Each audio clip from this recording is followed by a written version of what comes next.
DRO Bhavani Shankar, RDO Srilekha మధ్య గత కొంతకాలంగా కోల్డ్ వార్ నడుస్తుందని రెవెన్యూ వర్గాల్లో చర్చ జోరుగా మొదలైంది.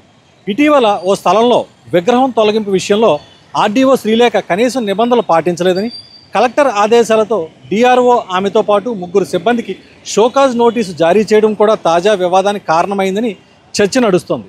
తాజాగా ఆర్డీఓ కలెక్టర్కు డిఆర్ఓపై ఓ లేఖ రాయడంతో ఆ వివాదం కాస్త ముదిరి పాకాన పడినట్లు అయిందని రెవెన్యూ వర్గాల్లో చర్చ జరుగుతుంది. గత కొంతకాలంగా వీరిద్దరి మధ్య ఘర్షణ వాతావరణం చోటు చేసుకుందని సమాచారం. వారిద్దరూ ఎదురుపడిన చూసి చూడనట్లు పక్కకు తప్పించుకొని వెళ్తున్నట్లు తెలుస్తోంది. ఒక్కో సందర్భంలో తప్పనిసరి పరిస్థితి అయితే ఇద్దరు మాట్లాడుకోవాల్సిన పరిస్థితులు ఏర్పడుతున్నాయి. కానీ ఒకరంటే ఒకరికి పడటం లేదు. వీరిద్దరి మధ్య చాలా రోజుల నుంచి వివాదాలు ఉన్నాయి. ఎవరు ముందు బయటపడితే వారిపై అధికారికంగా చర్యలు తీసుకుంటారేమో అని సందేహించి ఎవరు నోరు మెదపలేదు. కానీ ఆర్డీఓ శ్రీలేఖ మాత్రం ధైర్యంగా తెగించి జరుగుతున్న వ్యవహారాన్ని అంతా లేఖ రూపంలో కలెక్టర్కు ఫిర్యాదు చేసింది. సున్నితమైన అంశం కావడంతో కలెక్టర్ కూడా వెంటనే దీనిపై చర్యలు తీసుకునేందుకు మొగ్గు చూపలేదు.